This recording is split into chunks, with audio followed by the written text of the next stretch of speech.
Hi hello friends, the art of cooking ಚಾನಲ್ಗೆ ಸ್ವಾಗತ.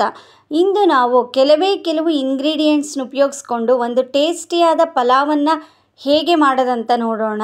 ಅದಕ್ಕೆ ಬೇಕಾದಂಥ ಪದಾರ್ಥಗಳು ನೆನೆಸಿಟ್ಕೊಂಡಿರುವ ಬಟಾಣಿ, ಈರುಳ್ಳಿ, ಹಸಿಮೆಣಸು, ಬೆಳ್ಳುಳ್ಳಿ, ನಿಂಬೆ ರಸ, ಶುಂಠಿ, ಪುದೀನ, ಕೊತ್ತಂಬರಿ ಸೊಪ್ಪು, ಕಾಳುಮೆಣಸು, ಚಕ್ಕೆ ಮತ್ತು ಪಲಾವ್ ಎಲೆ, ತೊಳೆದು ಹೆಚ್ಚಿಟ್ಕೊಂಡಿರುವ ತರಕಾರಿ ಮತ್ತು ನೆನೆಸಿಟ್ಟುಕೊಂಡಿರುವ ಅಕ್ಕಿ.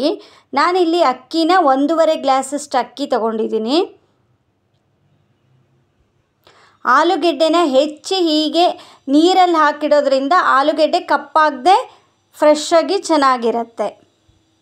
ನಂತರ ಒಂದು ಕುಕ್ಕರ್ ಪಾತ್ರೆಗೆ 2 ಸ್ಪೂನ್ ಎಣ್ಣೆ ಮತ್ತು 2 ಸ್ಪೂನ್ ತುಪ್ಪವನ್ನು ಹಾಕಿ ಸ್ವಲ್ಪ ಜೀರಿಗೆ ಮತ್ತು ದಾಲ್ಚಿನ್ನಿ ಎಲೆಯನ್ನು ಹಾಕಿ ಅರ್ಧ ಈರುಳ್ಳಿನ ದಪ್ಪವಾಗಿ ಹೆಚ್ಚಿಟ್ಕೊಂಡಿರೋದನ್ನು ಹಾಕ್ಕೊಳ್ಳಿ.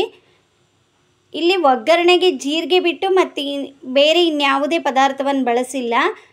ಕೇವಲ ಜೀರಿಗೆ ಒಂದೇ ಹಾಕೋದ್ರಿಂದ ಈ ಪಲಾವ್ ಟೇಸ್ಟು ಚೆನ್ನಾಗಿರುತ್ತೆ. ಈರುಳ್ಳಿ ಟ್ರಾನ್ಸ್ಪರೆಂಟ್ ಆಗೋವರೆಗೆ 2ರಿಂದ 3 ನಿಮಿಷಗಳ ಕಾಲ ಹುರ್ಕೊಂಡು ನಂತರ ಇದಕ್ಕೆ ನಾವು ತೊಳೆದು ಹೆಚ್ಚಿಟ್ಕೊಂಡಿರುವ ಎಲ್ಲ ತರಕಾರಿಗಳನ್ನು ಮಿಕ್ಸ್ ಮಾಡ್ಕೊಳ್ಳಿ.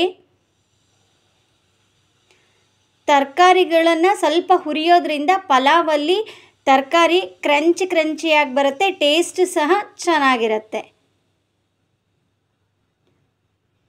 ತರಕಾರಿಗಳನ್ನು ಹುರಿಯೋಕ್ಕಿಟ್ಕೊಂಡು ಪಲಾವಿಗೆ ಬೇಕಾದ ಮಸಾಲೆಯನ್ನು ರೆಡಿ ಮಾಡ್ಕೊಳ್ಳೋಣ.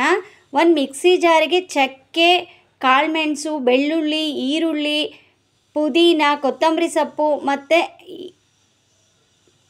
ಹಸಿಮೆಣಸನ್ನು ಹಾಕಿ ಚೆನ್ನಾಗಿ ನಯಸ್ಸಾಗೋ ಥರ ಪೇಸ್ಟ್ ಮಾಡ್ಕೊಳ್ಳಿ. ನಂತರ ಬೇಯ್ತಾ ಇರುವ ತರಕಾರಿಗೆ ಆ ಪೇಸ್ಟನ್ನು ಹಾಕಿ ಮಸಾಲೆಯ ಹಸಿ ವಾಸನೆ ಹೋಗೋವರೆಗೆ ಇನ್ನೂ 2ರಿಂದ 3 ನಿಮಿಷಗಳ ಕಾಲ ಹುರಿದುಕೊಳ್ಳಿ. ನಾವು ಮಸಾಲ ಪದಾರ್ಥಗಳನ್ನು ಹುರಿದೇ ಉಪಯೋಗಿಸಿರೋದ್ರಿಂದ ತರಕಾರಿಗಳ ಜೊತೆಗೆ ಹಸಿ ವಾಸನೆ ಹೋಗೋವರೆಗೆ ಅದನ್ನು ಹುರಿದ್ಕೋಬೇಕು. ಹಾಗೆ ಹುರಿದ್ಕೊಳ್ಳೋದ್ರಿಂದ ಪಲಾವ್ ಟೇಸ್ಟು ಚೆನ್ನಾಗಿರುತ್ತೆ.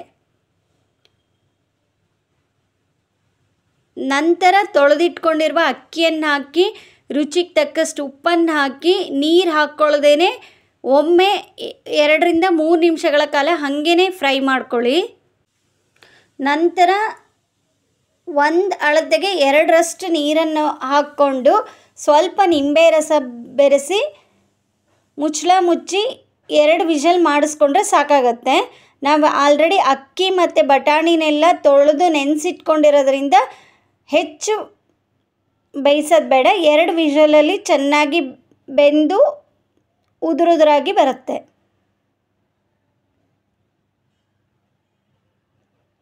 ಈ ವಿಡಿಯೋ ಇಷ್ಟವಾಗಿದ್ದಲ್ಲಿ ಲೈಕ್, ಶೇರ್ ಮತ್ತು ಕಮೆಂಟನ್ನು ಮಾಡಿ. ಇನ್ನೂ ಹೆಚ್ಚಿನ ವಿಡಿಯೋಗಳಿಗಾಗಿ ನನ್ನ ಚಾನಲ್ಗೆ ಸಬ್ಸ್ಕ್ರೈಬ್ ಆಗಿ. ವಿಷಲ್ ಇಳಿದ ನಂತರ ನಿಧಾನವಾಗಿ ಕೈ ಆಡಿಸಿ. ಈಗ ಬ್ರೇಕ್ಫಾಸ್ಟ್ ಮತ್ತು ಲಂಚ್ ಬಾಕ್ಸ್ಗೆ ರೆಡಿಯಾಗುವಂತಹ ಪಲಾವ್ ರೆಡಿ. Thank you.